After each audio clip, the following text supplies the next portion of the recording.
கூட ஸ்ரீலங்கா மேல என்ன 200லாம் அடிக்க கை மேல வர கேட்ச்ல விட்டுட்டு இருக்கான்னு ஒரு சந்தேகம் பட்டுட்டேன்.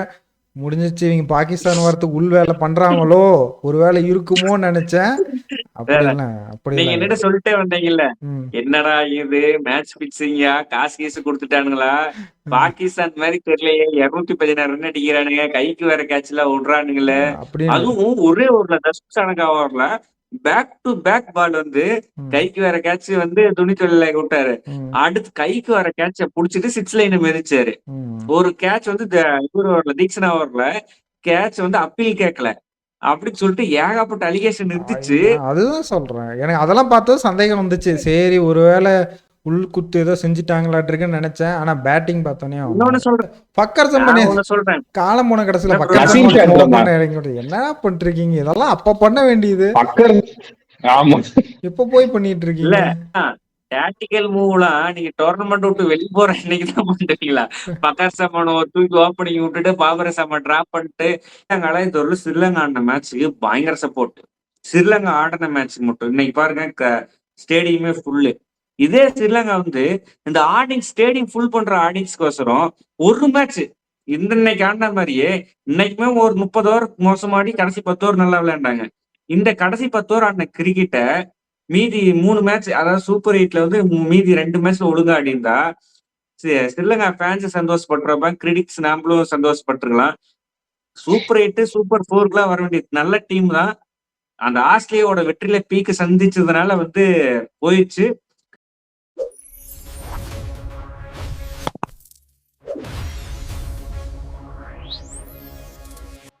பாகிஸ்தான் தொல்லை இந்த மேட்ச்ல இந்த டோர்னமெண்ட்ல யாருக்குமே இல்லைன்ற மாதிரி ஊருக்கு போயிட்டாங்க பாகிஸ்தானு. நியூசிலாந்து வந்து உள்ள வந்துருச்சு. இங்கிலாந்து நியூசிலாந்து தான் இந்த குரூப்ல ஆட போறாங்க உள்ள.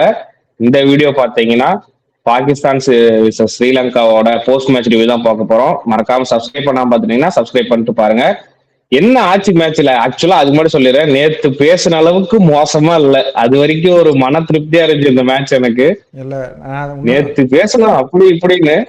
இல்ல என்னன்னா இந்த மேட்ச் தோத்ததுக்கு அதாவது குவாலிஃபிகேஷன் ஆகாது பாகிஸ்தான் ஒரு பெரிய தப்பு பண்ணிட்டாங்க. பாபர் அசம் எடுக்காததான். இது அதுதான் இப்ப வந்து கொஞ்சம் மார்ஜின்ல இது பண்ணாங்க. இல்லைன்னா அப்பயே விக்கெட் ஆயிருக்கும். அவன் இன்னைக்குதான் அருமையான டிசிஷன் பாகிஸ்தான் இதை எடுத்தாங்க. பாபரசம் உட்கார வச்சது நான் சொல்றேன். ஃபக்கர் ஜம்பனி நான் ஒண்ணு சொல்றேன். காலம் போன கடைசியில என்ன ப்ரோ? ஃபக்கர் நசீம் ஜம்பனி ஷாட் ஓபன் இருந்தான். இறங்கி என்ன பண்ணிட்டு இருக்கீங்க? இதெல்லாம் அப்ப பண்ண வேண்டியது. பக்கர் ஆமா. இப்ப போய் பண்ணிட்டு இல்ல இருக்கீங்க. டாக்டிக்கல் மூவ்லாம் நீங்க டோர்னமெண்ட் விட்டு வெளிய போற அன்னைக்கு தான் பண்றீங்களா? பக்கார் சமான் ஒரு தூக்கி ஓப்பனிங் விட்டுட்டு பாபர சம டிராப் பண்ணிட்டு இன்னையோட பாபர சம ஆட வச்சிருக்கலாமோ? 16 ஓவர் 176 ரன் வந்துட்டாங்க. அதுக்கப்புறம் கவாஜா நபி இன்னைக்கு உள்ள கொண்டது முகமது நவாஸ், சதாப் கானு, சல்மான் அலியாக வழக்கம் போல அவரு ஒஸ்ட் பெர்ஃபார்மன்ஸ் கேப்டன்னா அவரு தான் இன்னைக்கு நான் இந்த டோர்னமெண்ட்லயே எடுக்கணும். ரொம்ப மோசமா பெர்ஃபார்மன்ஸ் பண்ணி இருக்கிறாரு. அப்படியே 230, 40 ரன் வர வேண்டிய இடத்துல 216 ரன் கொஞ்சம் பத்தாம் போயிருச்சோ. கடைசி நேரத்துல ஸ்ரீலங்கா என்ன எட்டி புடிச்சிருப்பாங்க. என்ன பிரச்சனை? அந்த ரன்னு கம்மியா இருந்ததுக்கு ஒரே காரணம் ஃபர்கானும் ஃபக்கர் சமானும் அவுட் ஆனதுக்கு அப்புறம். ஃபக்கர் சமான் அவுட் ஆனதுக்கு அப்புறமே எல்லா விக்கெட் விழுந்துருச்சு எனக்கு தெரிஞ்சு. எல்லாமே 2 ரன் 3 ரன் டக்கு டக்குன்னு தூக்கி அடி அவுட் ஆகுதுன்னு ஆயிடுச்சு. அதனாலதான் ரன்னே கம்மி. இல்ல நம்ம சரி. இவ்வளோ பேசிட்டு இருக்கோம். நான் கூட ஸ்ரீலங்கா மேல என்ன 200லாம் அடிக்க கை மேல வர கேட்ச்ல விட்டுட்டு இருக்கான்னு ஒரு சந்தேகம் பட்டுட்டேன். முடிஞ்சிச்சு. இவங்க பாகிஸ்தான் வரத்துக்கு உள் வேலை பண்றாங்களோ, ஒரு வேலை இருக்குமோன்னு நினைச்சேன். அப்படிலாம் நீங்க அப்படிலாம் இல்ல. என்னட்ட சொல்லிட்டே வந்தீங்கல்ல. ம். என்னடா இது மேட்ச் பிக்சிங்கா? காசு கீசு குடுத்துட்டானுங்களா? பாகிஸ்தான் மாரி தெரியலையே 216 ரன் அடிக்கிறானுங்க. கைக்கு வேற கேட்ச்லாம் விடுறானுங்களே. அப்படின்னு. அதுவும் ஒரே ஓவர்ல தர்ஷன் ஓவர்ல பேக் டு பேக் பால் வந்து ம். கைக்கு வேற கேட்ச் வந்து துணிச்சொல்ல விட்டாரு. ம். அடுத்து கைக்கு வர கேட்ச புடிச்சிட்டு 6 லைன் மிதிச்சாரு. ம். ஒரு கேட்ச் வந்து இவரு ஓவர்ல தீக்ஷனா ஓவர்ல கேட்ச் வந்து அப்பீல் கேட்கல. அப்படின்னு சொல்லிட்டு ஏகப்பட்ட அலிகேஷன் இருந்துச்சு. அதுதான் சொல்றேன். எனக்கு அதெல்லாம் பார்த்தது சந்தேகம் வந்துச்சு. சரி ஒருவேளை உள்குத்து ஏதோ செஞ்சுட்டாங்களாட்டிருக்குன்னு நினைச்சேன். ஆனா பேட்டிங் பார்த்தோன்னே இன்னொன்னு சொல்றேன். ம். ஸ்ரீலங்காவோட 12 ஓவர் பேட்டிங்குமே நமக்கு வந்து அந்த டவுட் குடுத்துச்சு. ம். என்னடா இது காசு கீசு வாங்கிட்டீங்களா? இப்படி ஆடுறீங்களே அப்படின்னு இருந்துச்சு. தசுன் சனங்காவும் இந்த பவன் ரத்நாயக்கவும் இன்னைக்கு ஒரு ஆட்டம் ஆடினாங்க பாருங்க. ம். தோத்தாலும் சல்யூட், ராயல் ஆமா சல்யூட். இந்த ஸ்கோருக்கு பரவாயில்ல, ஒத்துக்கிறேன். இது ஒரு நல்ல மேட்ச்சு. நம்ம நேற்று அடிக்கல மேட்ச் அவ்வளோ குறையலாம் போல. இந்த மேட்ச் நம்ம பெருசாக பேசுறதுக்கு ஒன்றும் இல்லை. இந்த டீம் 2 வெளியே போயிருச்சு. நான் மட்டும் வெளியே போக மாட்டேன், நீயும் அப்படின்னு ஸ்ரீலங்கா பிடிச்சி பாகிஸ்தான் எடுத்துகிட்டு போயிருச்சு. நேற்று நியூசிலாந்து ஒரு எவ்வளோ மோசமான ஒரு ஓவரில் டிசிஷன் எடுத்தாங்க. இன்னைக்கு வரை வெயிட் பண்ணுற ஒரு நிலைமை வந்துச்சு. ஒழுங்காக செமிஃபைனலாவது ஒழுங்காக போய் நியூசிலாந்து விளையாடணும்.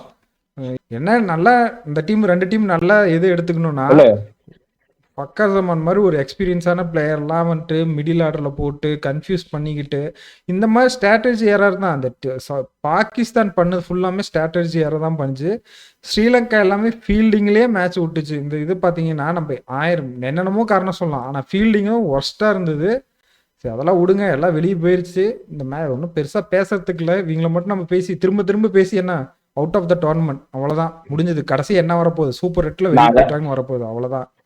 அதான் இன்னைக்கு மேட்ச்ல நல்ல விஷயம்னு பார்த்தா ஃபக்கர் ஜமான் ஓப்பனிங் இறக்குனது, நசீம் ஷாவை உள்ள கொண்டு வந்து டீமுக்குள்ள. இது முன்னாடியே பண்ணியிருந்தாங்கன்னா இன்னும் டோர்னமெண்ட் ஈஸியா உள்ள போயிருப்பாங்க எனக்கு தெரிஞ்சு. சூப்பரான 2 சேஞ்சு, நல்லா ஸ்கோர் வந்தது. கீழே நசீம் ஷா சூப்பரா போட்டு கொடுத்தாரு இன்னைக்கெல்லாம். என்ன பண்றாங்க என்னன்னு தெரியல. ஃபர்ஹான் வந்து சொல்லியே ஆகணும், விராட் கோலியோட ரெக்கார்டை சர்பாஸ் பண்ணியிருக்காரு. ஆனா அதை நான் ஒத்துக்க மாட்டேன். நீங்க சொல்லுங்க, நான் ஏன்னு சொல்றேன். இல்ல நல்லா பண்ணாங்கன்னு சொல்லக்கூடாது. நீங்க நசீம் ஷா உள்ள கொண்டு வந்துட்டேன். என் தலைவன் பாரி வெள்ளல சைன் சாப்பிடி உள்ள வச்சுட்டு தான் இருக்கிறாங்க. கடைசி ஒரு 30 ரன் போட்டு கொடுக்க பார்த்தாரு. அது அந்த தர்ஷன் தானங்க பின்னாடி திருப்பி போடுறது பார்த்துட்டு அந்த கடைசி பால் ஒயிட்னு பார்த்து விட்டதுனால பாகிஸ்தான் ஜெயிச்சாங்க. என் தலைவனை சஹின் சாப்பிடி எதுக்கு வச்சுட்டு நீங்க சல்மான் மிஸ்ரா வச்சிருக்கலாம்ல. இல்ல வேற சைமா போய் கடைசி ஒரு டெத் ஓவர் போட்டு விட்டுனா கூட ஒழுங்கா போட்டுருப்பாரு உள்ள வச்சுட்டு. ஏன் நீங்க எப்படி பண்றீங்க? உடனடியா பாகிஸ்தானை பாராட்டிட கூடாது. இல்ல அது கூட இல்ல, அப்ரார் ஆகும்போது ஒழுங்கா போடலன்னு இத்தனை மேட்ச் உட்கார வச்சுட்டு இன்னைக்கு கொண்டு வந்து இனி பயங்கரமா ஆமா. போட்டு என்னமோ பண்றாங்க. இந்த டீம் புரிஞ்சுக்க முடியல, விடுங்க. பேசி வேஸ்ட். அதுதான் கடைசியா அந்த இது ஃபர்ஹானோட அந்த ரெக்கார்ட் பிரேக் ஏன் ஒத்துக்க மாட்டேன்றதோட வீடியோ முடிச்சிடலாம். ஏன்னா விராட் கோலி தான் இது வரைக்கும் 391 சம்திங் இருந்தாரு ஆக்சுவலா இதுக்கு முன்னாடி வரைக்கும். ஆனா விராட் கோலி ஆடுறப்ப இருந்த கண்டிஷன்ஸ் வேற, இப்ப இருக்க கண்டிஷன்ஸ் வேற. ஈஸியா அடிச்சுட்டு போயிடலாம். அதனால இந்த ரெக்கார்ட் சேஸ நான் ஒத்துக்க மாட்டேன். அதனால அப்ப சொன்ன ஒத்துக்க மாட்டேன். ஏன்னா விராட் கோலி அடிச்ச கண்டிஷன்லாம் வேற, இருந்த பவுலர்ஸும் வேற. இல்ல நீங்க சொல்றது ஒரு ஒன்ஸ் பான டைம் நம்ம விவின் ரிச்சர்ட்ஸ் ஆன காலம், டான் பிராட்மன் ஆன காலம், பிரைன் லாரா, சச்சின் டெண்டுல்கர், விராட் கோலி, ரோஹித் சர்மா, இப்ப இருக்கிற சுமன் கில் ஜெனரேஷன் வரும் கண்டிஷன் வரலாம். ஆனா ஒரு டோர்னமெண்ட்ல வந்து விராட் கோலியோட ரெட் கார்டை வந்து சர்ப்ரைஸ் பண்றாருன்னா அது ஒரு பெரிய விஷயம். இத்தனைக்கும் அவர் வந்து எல்லா ஆட்டமும் ஒரு மேட்ச் 47 இந்தியாவோட டக்கு, அதாவது 47 இந்தியாவோட டக்கு. இதை தவிர மீது எல்லா மேட்சுமே 50, இதுல 2 100 வேற. வில் ஜாக்ஸுக்கு இணையான man of the tournament conductor இவரு.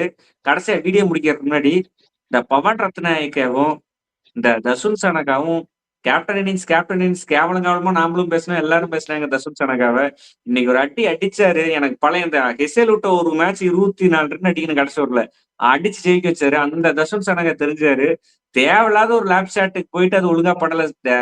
5வது 4வது பால் அந்த மாதிரி அதை அடிதான் 6 போயிருந்திருக்கும். அவரோட ஆட்டத்தை பத்தி பேசிட்டு மேட்ச் வீடியோ முடிக்கலன்னு சொல்லுங்க. அந்த இன்னிங்ஸ் எப்படி தேவையில்லாத அணின்னு நினைக்கிறேன். இதெல்லாம் எங்க அடிக்க சொன்னா எங்க பூச்சி அடிச்சிட்டு இருக்க அந்த மாதிரிதான் இருக்கு. இல்ல ஆக்சுவலா இன்னைக்குதான் கேப்டன்ன்றதுக்கு ஒரு ப்ரூஃப். அப்படி எங்கேயோ புடிச்ச அடினா செத்து போனவனை புடிச்ச அடி அடிச்சு அவனும் போவாம நீயும் போவாம போதும். ஏன்னா டைம் வேஸ்ட். இதுக்கு மேல பேசுறதுக்கு கடைசியா ஒரே பாயிண்ட் தான். இந்த மேட்ச் ஆக்சுவலா ஸ்ரீலங்கா ஜெயிச்சிருக்கும். ஏன்னா வந்து ரொம்ப மோசமா மூணு மேட்ச் தோத்தாங்க, அது ஹோம் கிரவுண்ட்ல தோத்தாங்க. இந்த மேட்ச் கொஞ்சம் ஜெயிச்சிருந்தாங்கன்னா அவங்களுக்கு ஹாப்பியா இருந்திருக்கும். அதை தவற விட்டாங்க. பாப்போம் அடுத்த பைலேட்டர்ல எதுலயாவது ஸ்ரீலங்காவை சந்திப்போம். அது வரைக்கும் முடிச்சுக்கலாம் இந்த வீடியோ. அப்ப கடைசியா சொன்னோம், ஸ்ரீலங்கன் ஃபேன்ஸ் வருத்தப்படாதீங்க. இன்னும் அடுத்தடுத்த டோர்னமெண்ட்ஸ் இருக்கு, நம்ம திரும்ப சந்திக்கலாம். நாங்க திருப்பி ஒரே நிமிஷம் நான் கடைசி ஒரு நிமிஷம் சொல்லிக்கிறேன். ஸ்ரீலங்கால இந்த ஒரு ஸ்ரீலங்கா ஆடின மேட்சுக்கு பயங்கர சப்போர்ட். ஸ்ரீலங்கா ஆடின மேட்சுக்கு மட்டும் இன்னைக்கு பாருங்க ஸ்டேடியமே ஃபுல்லு. இதே ஸ்ரீலங்கா வந்து இந்த ஆடியன்ஸ் ஸ்டேடியம் ஃபுல் பண்ற ஆடியன்ஸ்க்கோசரம் ஒரு மேட்ச் இன்னைக்கு ஆடின மாதிரியே இன்னைக்குமே ஒரு 30 ஓவர் மோசமாடி கடைசி 10 ஓவர் நல்லா விளையாண்டாங்க. இந்த கடைசி 10 ஓவர் ஆடின கிரிக்கெட்ட மீதி 3 மேட்ச், அதாவது சூப்பர் 8ல வந்து மீதி 2 மேட்ச்ல ஒழுங்கா ஆடியிருந்தா ஸ்ரீலங்கா ஃபேன்ஸ் சந்தோஷப்பட்டிருப்பாங்க, கிரிட்டிக்ஸ் நாமளும் சந்தோஷப்பட்டிருக்கலாம். சூப்பர் 8 சூப்பர் 4க்குலாம் வர வேண்டிய நல்ல டீம் தான். அந்த ஆஸ்திரேலியாவோட வெற்றியில பீக்கு சந்திச்சதுனால வந்து போயிடுச்சு.